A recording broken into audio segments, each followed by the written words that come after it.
and I'll give you permission. Oh, I'd like to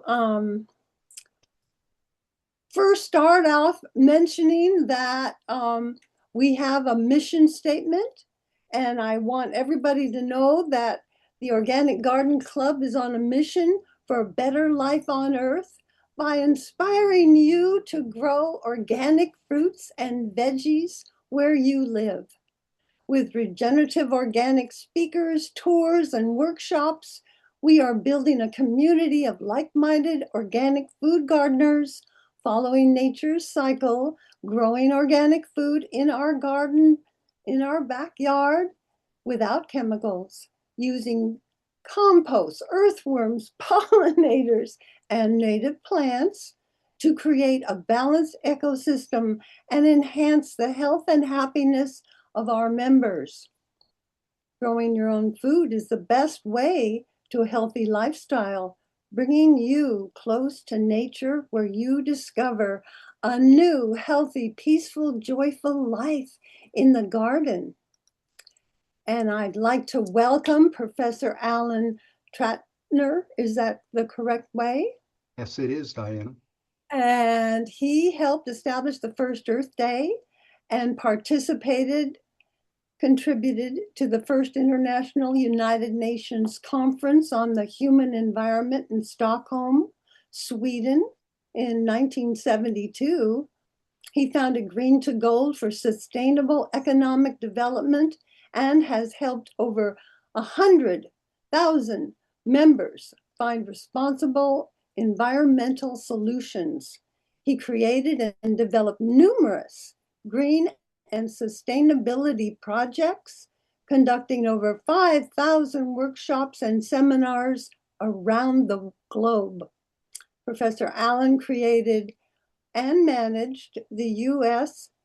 SBA Santa Barbara's Small Business Development Center and has appeared on and been featured in most of the leading medias of our time.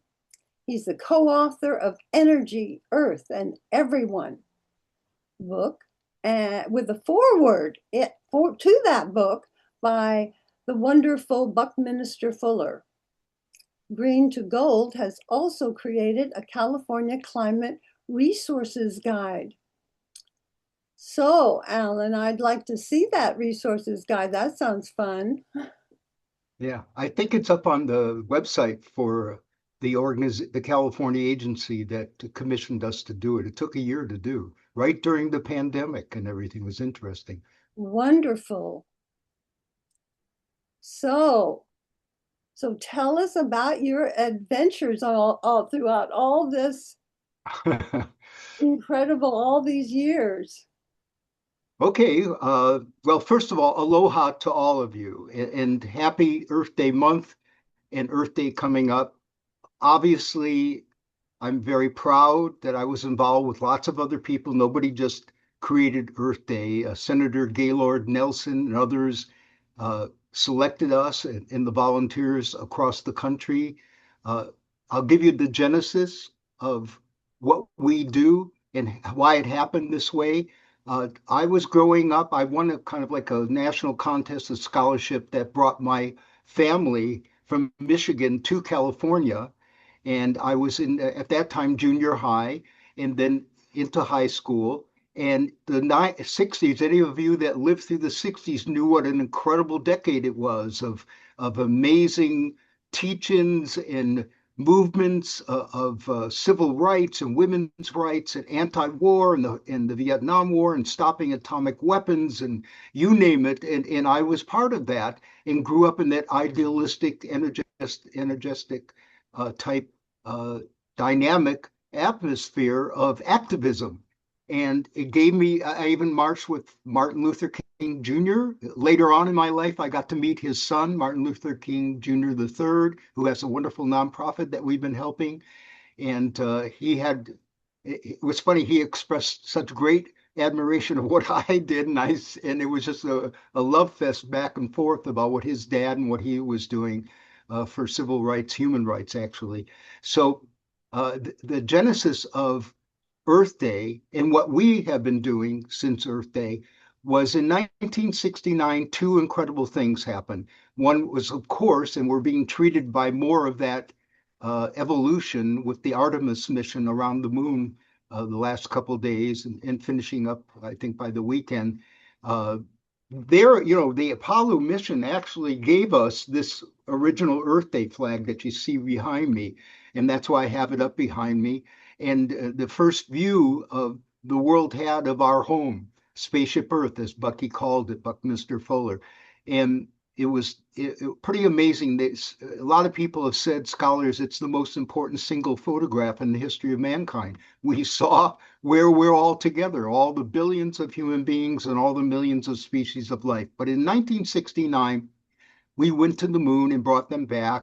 Buzz Aldrin, one of the second men on the moon, was on our board and has been on our board for many, many years after returning from his journey, his historic venture.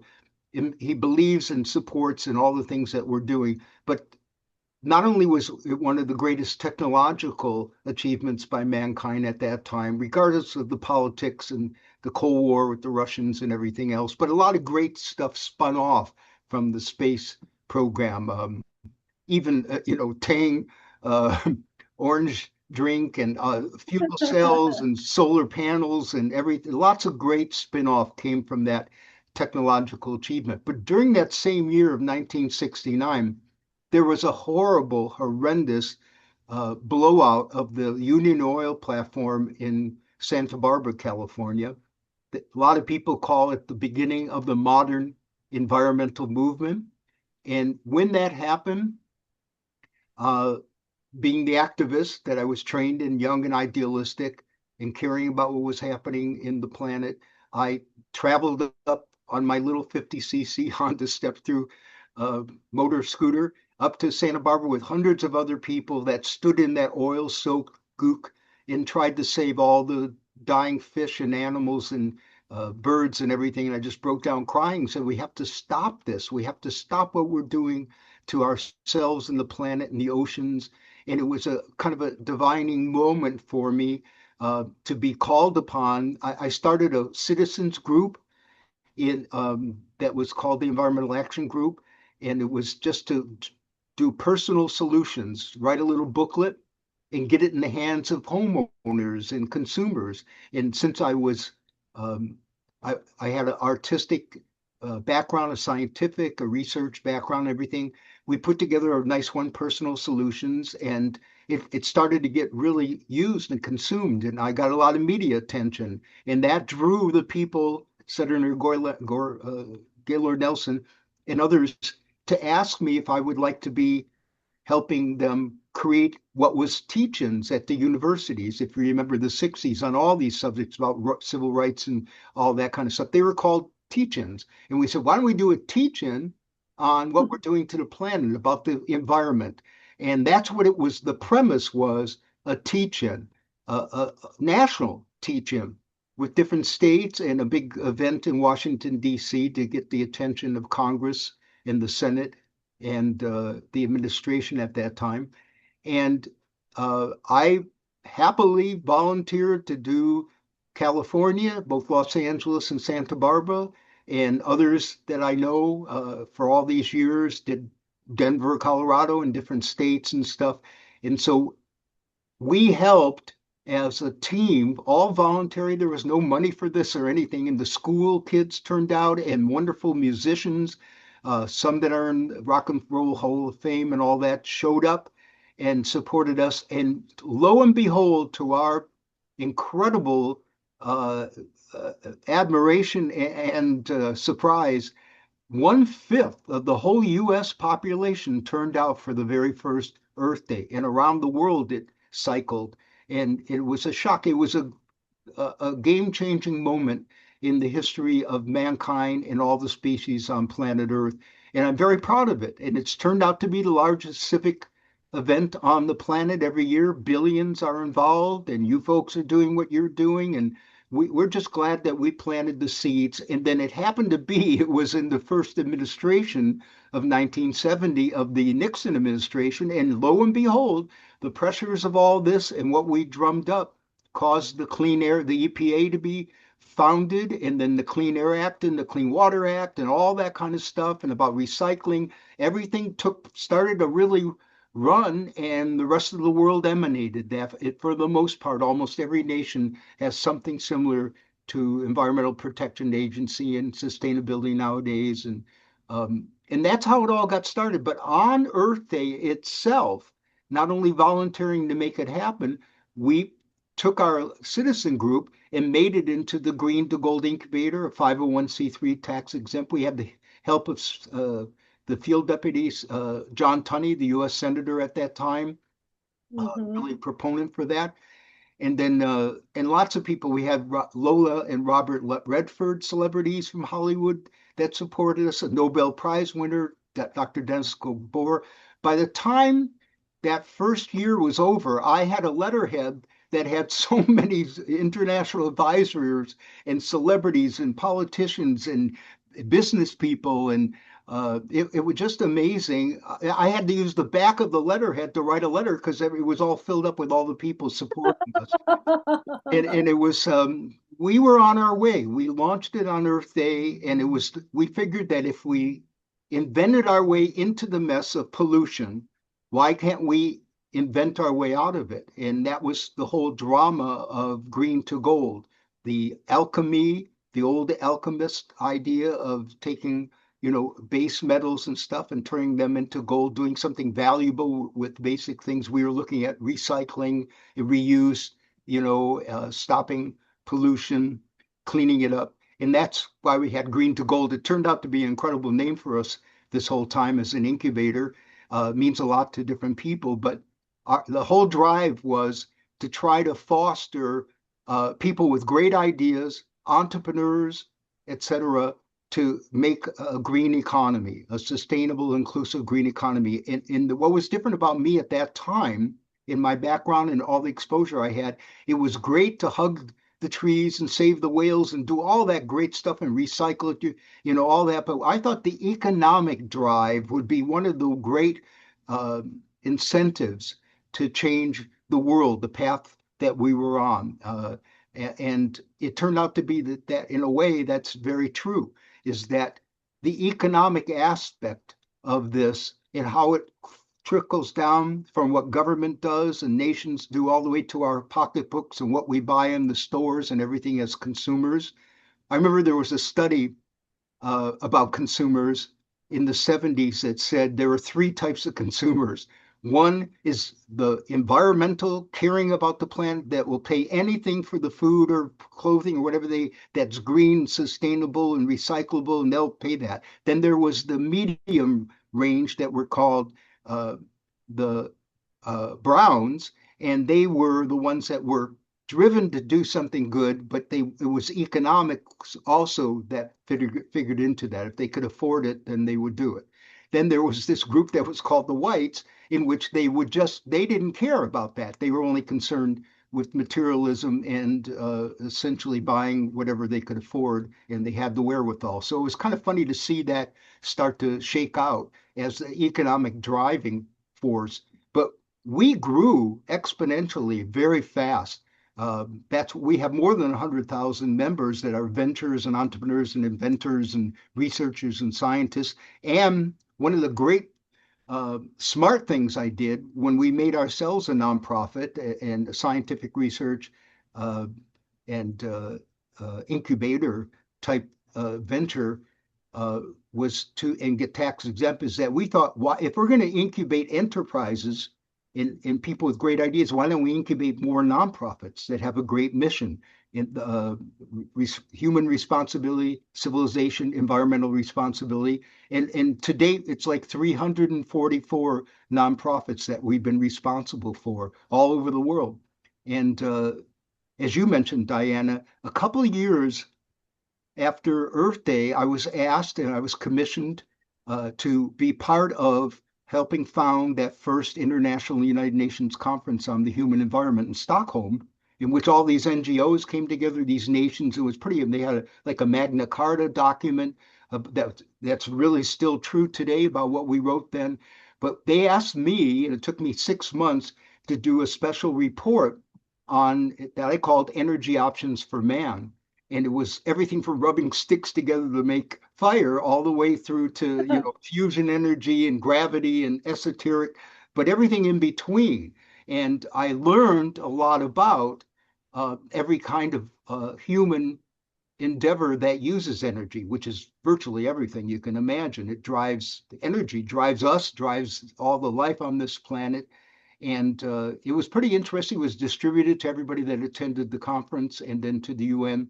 And it turned out that it created science wall charts that we published, technology versus the environment on every topic. There's behind me, if you can see it under that's the biosphere chart that I did that was all about how all the systems work of the planet. It was a whole series, and you can't see it too clearly, but I did a popular poster of, everybody knows Rodin's Thinker sitting, and holding, the Yeah. thinker. Well, if you could see it, um, it's a skeleton. I painted a skeleton on the earth, sitting on the earth, and it said on his forehead, pollution, starvation, war, the thinker, too late the doer. And it was such a dramatic statement that I made, in addition to all the science and all the things that we were doing, that it got actually into a global museum about political art. And we sold hundreds of thousands of these posters. It was like part of my radicalness, I guess, of being an activist. I wanted to make a statement that we know how to solve all this. We know what we're doing to the planet, and yet, we still have those problems: pollution, starvation, war. So that's the history of what we did. And right beyond that is, it says LA Sunday. Then a few years later, in 1978, I was asked to spend a year on a whole project that would be a sister organization to Earth Day, and it was called the International Sunday. It was about renewable energy as being one of the main solutions to all the problems that we have in the world. Stop burning fossil fuels and causing the pollution of cars and power plants and all that, and go to the nice, benign energy sources that are renewable and available all over the world in different formats and aspects. And it was an incredible event. And we had Governor Brown came down, and I was appointed by the governor at that time. Remember when he was called Moonbeam, and he had Linda Ronstadt as a girlfriend, and all kinds of, and 100,000 people came down the Santa Monica Pier, where as the sun went through from Europe, I guess starting a bit in Asia and then through Europe and across the Atlantic and across the United States. We were in the late afternoon and for the sunset ceremony of the International Sunday as the sun went through its arc, east to west. And it was things were happening all the way across in different countries and everything, those that were celebrating it. And then I was in charge from California to do this final event, which is kind of weird when you think about Hawaii, where I am now. Why wasn't that the final event? But whatever. They think maybe they thought it was the mainland and the sun was going down. But we had demonstrations of stuff that nobody had ever seen about solar powered planes and energy and geothermal and water power and vehicles. And we had an RV was donated to us, a Fleetwood brand new RV that was solar powered on panels and that we could do all the communications. And we have musicians, fireworks that were electronic at that time. And now, they have lasers and all that kind of stuff and drones. But we did that. And so in all this time that we've been incubating these people, nonprofits and for-profits, and trying to cause this green economy to happen, we've been participated in all kinds of stuff around the planet. And when Lahaina happened here, the incineration of the whole city, just horrible. It was like I remember the morning we woke up when we were caught in all that, and we didn't even know. The whole world watched it from the news, but we didn't have the power of TV or our phones or electricity or radio or anything. So we didn't really know what was going, except for the horrors of what we were experiencing. And the next morning, in a drizzle, the analogy I always made was that, you remember in the Wizard of Oz, at the beginning it's all black and white, and then you go to Oz and it's all beautiful color and singing, and all that stuff. Well, we were the reverse of that. Hawaii had all the beautiful, fauna and uh, and the birds singing, and the beauty of the sky and everything else. And as you drove just about a mile from where I am now, we were wind damaged, but luckily not fire damage. Then all of a sudden it was Hiroshima. It was all gray. It was horrible destruction, smoke, the smells of the destruction. I mean, thousands of cars, buildings, everything gone. As you know, people died while they tried to rush into the Pacific Ocean in the coast there, the harbor of Lahaina. They were actually burned, boats were burned away in the ocean for the ferocious activity of the hurricane wind driven in the drought and just the amazing fire that happened here. So we created something called a couple of weeks later, Build Back Green. And there's a poster about that over here. But it was a 5 hour program, broadcast program, in which we wanted to show that there are solutions to prevent this and to build back in a more sustainable, secure way and renewably powered and to prevent these kinds of disasters from happening. We got donations of life cubes, emergency shelters, food, water. We actually saved the famous banyan tree. You folks would know about the banyan tree that was in Lahaina, very old, 100 years or whatever it was. And we were able to do it with this green tea type wonderful fertilizer by one of our members that produces this stuff commercially. And they brought it over and donated it, and they've actually revived it and saved that banyan tree. And those are little victories that we had, but it was showing what could be solved and the solutions that were available. And that's what we continue to do. So that's the history of what I've been doing and what we're continuing to do and grow. Um, we have the opportunity to do sustainable communities that we've been asked to do around the planet.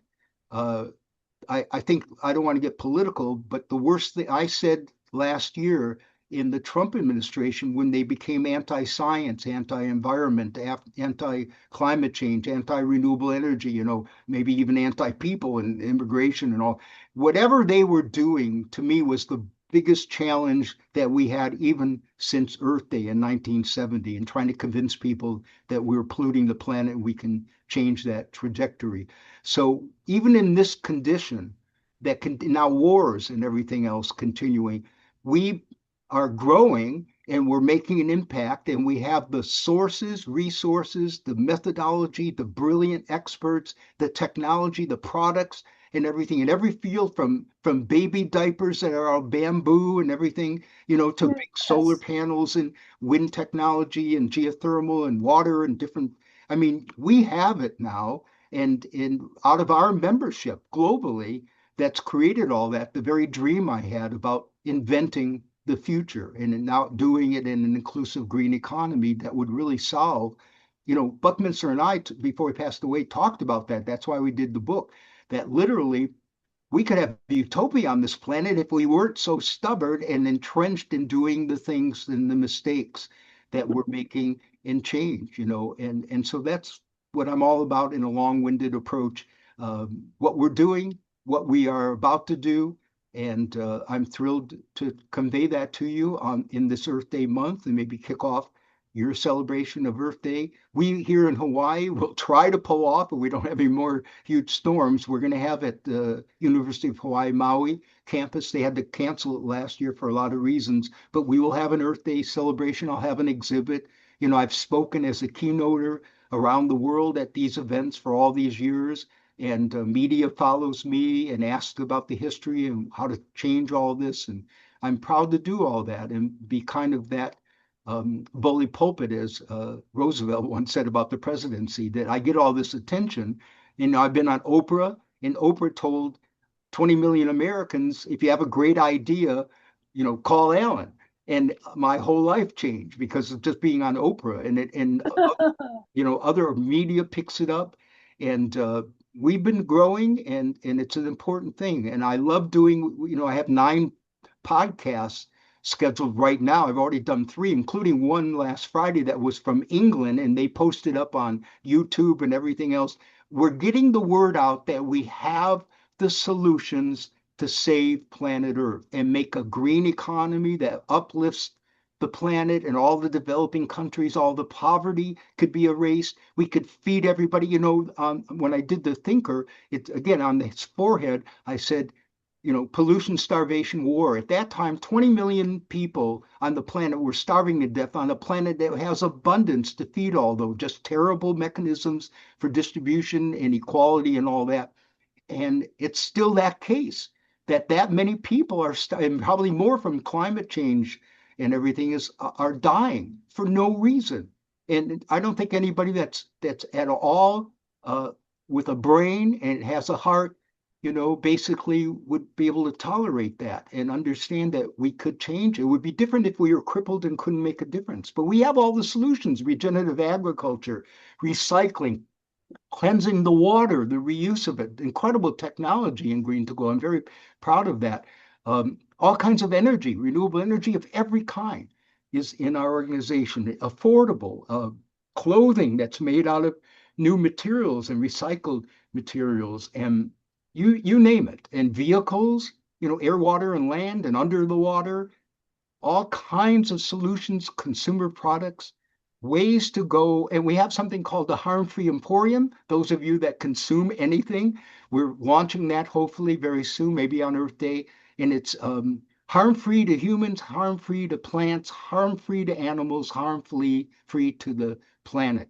And it's going to be like the Amazon of these harm-free products that meet that criteria that people can buy. And we're going to give a special wonderful token for that, and people can know that it's nonprofit and they're supporting this activity that causes more nonprofits and more green entrepreneurs to create the green economy. So that's upcoming right now, one of the major projects. And we started that during COVID when everything was shut down. We said we got to stop being um, uh, reactive to our members coming to us with ideas and great missions and all that. We should be proactive, knowing what we have going. And that's how we started this transition to sustainability, the green, inclusive green economy, and things like Harm-Free Emporium are one of those projects. And Build Back Green, which has taken on a life of its own in different countries, different states, about building back green when you have a disaster. Yes. Did I bore you all to tears? Well, now I wanted to hear a little bit more about the sustainable communities you were talking about. That's fine. Um, Remember, you and I talked about at one time before COVID hit, we were in big discussions with Patagonia. I Yes. love Patagonia for a lot of reasons. And the founder of Patagonia, I got to meet him and talk about it, even when he was just making the rock climbing stuff and all that. That was the beginning of the company. But they wanted in Ventura, they had planned like $1 million grant for us to have a green community center in the heart of Ventura, not far from their headquarters, and do this incubator for both kids and adults and get them involved in that kind of stuff. And that was just one little example of what we do nowadays is sustainable communities in which we apply everything I just talked about. We bring a green to gold incubator. We replicate ourselves. That was part of our original mission. We should do this in other countries, and that's why I traveled all over the world doing that. But I will tell you what was really cool is now we can do sustainable communities in which we bring all these incredible tools of energy and agriculture and water purification and reuse and good green jobs being built out of the incubator, from high school to wisepreneurs, people that are older and retired or whatever, they can get back in this fray and help and contribute with their wisdom and the knowledge they have. And the building materials that build the houses, affordable house, tens of thousands of houses have been burned away in the floods, and especially here in Hawaii. But look what happened in LA. It was a macro version of what happened to us in Lahaina. And those buildings, I'm really saddened as I drive down the street every time and see that there's still some of them are being rebuilt as wood frame buildings. They're just asking for a disaster to happen again, and a lot of people are displaced. They put tiny homes and modular things and trailers and to try to get people that burned away their homes and their businesses and everything, take care of them. I understand that emergency aspect, but why would you not invest the money if you're going to build back a home in making it sustainable and climate resilient from floods and wind and fire when we know how to build it. And it's a difference of not building an old way, but building in the new way of recycled materials and better than concrete and, like hemp and all that kind of stuff. There's a lot going on. So quite frankly, that our sustainable communities are all inclusive. They are to prevent more disasters, be resilient, be self-sufficient, be secure in food and energy, make jobs in the community. They build their own renewable energy technology, wind and solar and all that. It's a pretty interesting formula that we have. It isn't just going in there and making sure there's enough greenery or whatever, like the old version of a sustainable community. It is whole cloth. It's the entire view of it as a plan. And we've been asked by the island nations. I met a year ago or something with 27 island nations. A lot of them are their own independent cultures, independent nations and in the Pacific. And they're worried and they're already happening as projected about seawater rise, intrusions into their freshwater. And the point of rescuing those, making them have green islands, green economy islands powered by renewable energy. A lot of them are powered by diesel engines to have electric power, and they have to import the diesel fuels unless they're using pig waste, bio-based, which is cool for some of the diesels. But a lot of those island nations are suffering economically because they have to import oil and diesel to and Mhm. burn it and cause more carbon in the atmosphere. When we have solutions right now, they're drenched in sun and wind and the oceans around them and the biomass that can make bioenergy and everything else. It's just weird that we still haven't learned to tap in the great grace of the planet, the power that we have. And I want to make one other point. This planet that we have has nuclear energy, not the kind that you know of that is fission and dangerous and makes itself into bombs when we do the wrong stuff with it. But the fusion reactor that's 93 million miles away, the sun, shines down on us every day, and the amount of solar energy hitting the planet every day is can power everything on this planet in an hour of sunlight. And so even though it's intermittent because we have day-night cycle, that solar energy comes in many forms. And rooftop photovoltaic electrical energy and thermal, for heating water and space heating and air conditioning. It's funny when it's the hottest time and the energy's out there, we can cool the best because that can be powered by solar energy. And so after one after another. But you know what the biggest single source of terrestrial energy is? Hmm. If I asked you what you thought terrestrial energy, not solar and not wind from solar or any of that. What do you think is the biggest? You know what it is? It's Geothermal. geothermal. Geothermal. It is the power of the planet, and it's ongoing. It's not intermittent. It's 24 hours, 7 days a week. If you look at Iceland, if you look at the geysers in Northern California, and I got involved in that from the study I did for the UN and learned all about it and said, wow, there's an energy source that doesn't stop at night and doesn't isn't by the tides or waves or anything else. It's always there in different manifestations. And I learned that whole industry, and it's booming now. And it's growing because of AI and data centers, and the big mega wealthy companies are buying into that to give them that power. But it's great to tap into it. And then there's simple things homeowners can do: groundwater heat pumps that are geothermal. And it is very interesting to watch the sun do what it can do and what the earth can do itself. The power of the earth, the heat coming from the core and manifested in geysers like Wyoming and all that and Yellowstone, but also uh, different types of geothermal. So we're just surrounded with this blessing of what the planet can give to us, not only the biological life, the biosphere itself, and all the millions of other forms of life. You know, it is just interesting. And that's what we want to educate people about and make the difference by doing it, using those resources. And so that's really what we're about. My biggest uh, cry I have on the planet is about war. It's the worst pollution of all. It's not only killing ourselves, our own species, but also destroying the environment with all the pollution and the buildings and destruction and the economic waste, the pollution, and the other biological species we grow. We're part of the ecosystem. War is war on the whole planet. And the fact that we still do this at this time to ourselves and this earth is the biggest crying shame and the biggest terrible threat that we have. And I think it's part of what we have to change. 100%. I had a vote, a vote for Alan running for no more war. Okay, thank you. So that's it. That's basically, now you can ask me any questions that you guys might have or anything more you want me to talk about, Diane. I don't even know how long you wanted me to talk, actually.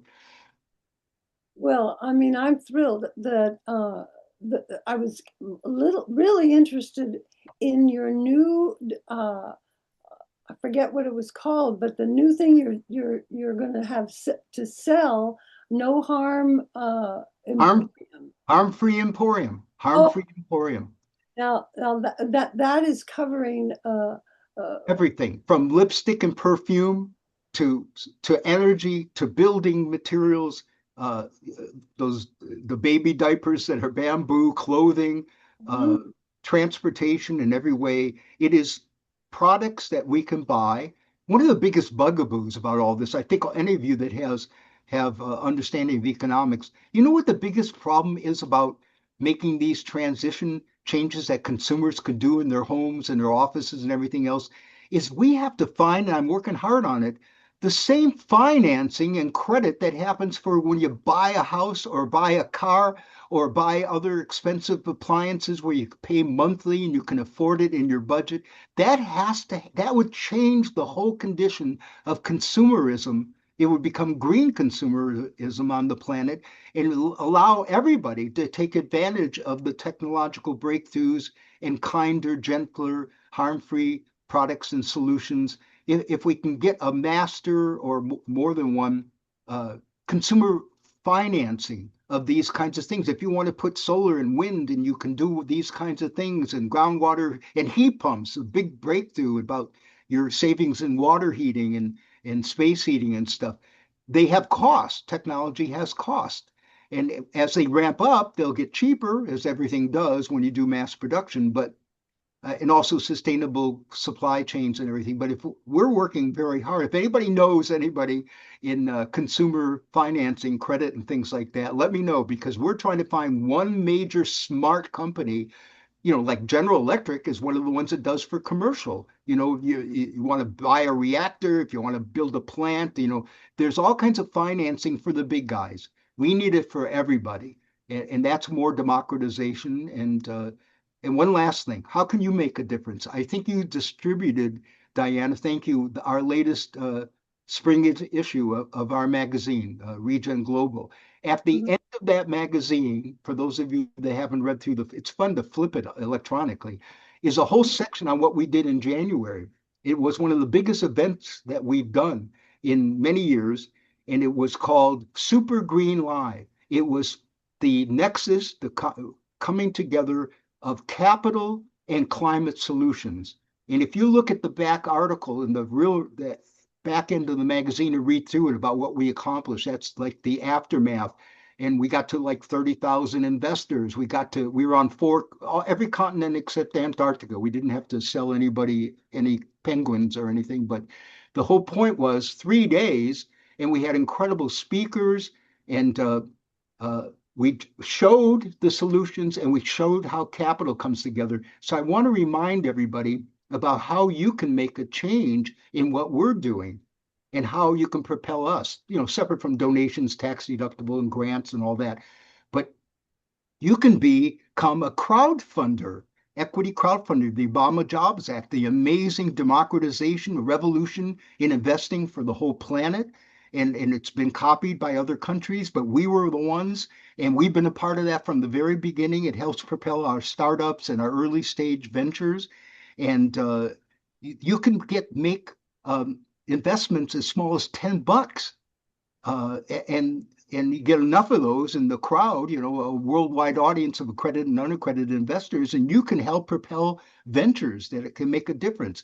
I've even seen specialty platforms and equity crowdfunding that surged during COVID when we were all locked down and all the terrible deaths and people being injured by that. And economically, it surged equity crowdfunding, and it's never looked back. It's as much as powerhouse as venture and angel capital and financing in Wall Street. It is incredible that people can make a choice and they don't have to be accredited or unaccredited to support a venture they care about. I remember one of the platforms that came to us to be incubated wanted to do an equity crowdfunding platform about veganism and support the companies that are making vegetarian and vegan foods and those companies that are pioneering that and every kind in supplements and everything else like that, and have an equity crowdfunding platform so you can support that side of things if you believe in it and believe in the nutrition and health and all that, and all the way down the line. The general one that we have is called Funding Hope. It's a great name. It's equity SEC crowdfunding platform. And you can look at a mix of different kinds of ventures and different fields uh, and make a choice, and you can invest a little bit.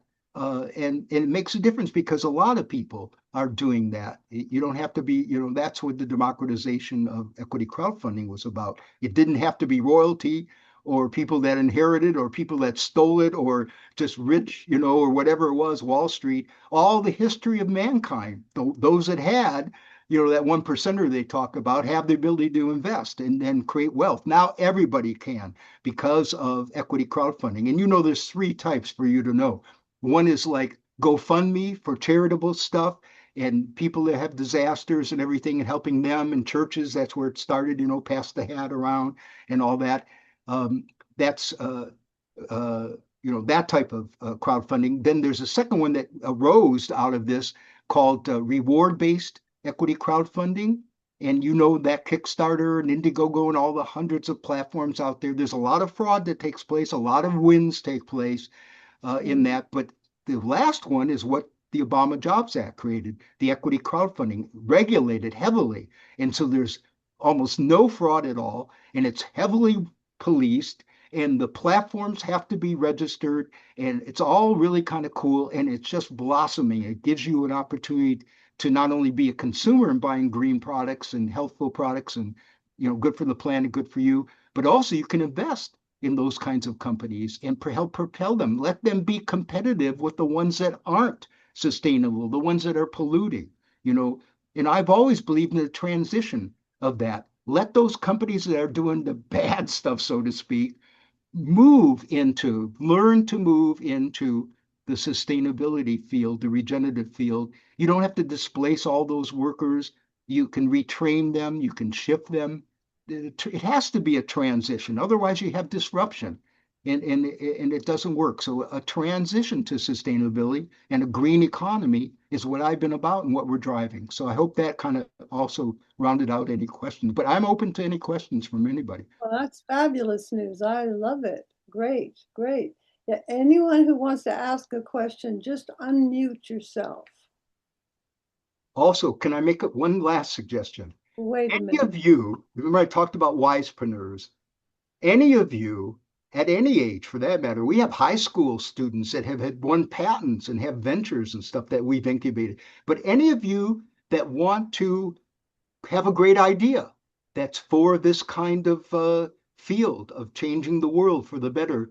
If you need help, that's what our nonprofit's all about. And for a nonprofit mission, like your club or something similar to that that you care about, the creation of a nonprofit, how you do it, how you get it tax exempt, we help you get grants and sponsorship and donations and help your projects and your mission, but also the venture sides, or how to get and take your wisdom that you have, maybe you had experience in industry or government or whatever, and maybe lend it to being on teams that our ventures are starting and be on an advisory board, or actually be involved in the company in some way, even the equity crowdfunding. Or if you have ideas, we want you to use them. If it can make the living situation for the planet for all life forms better.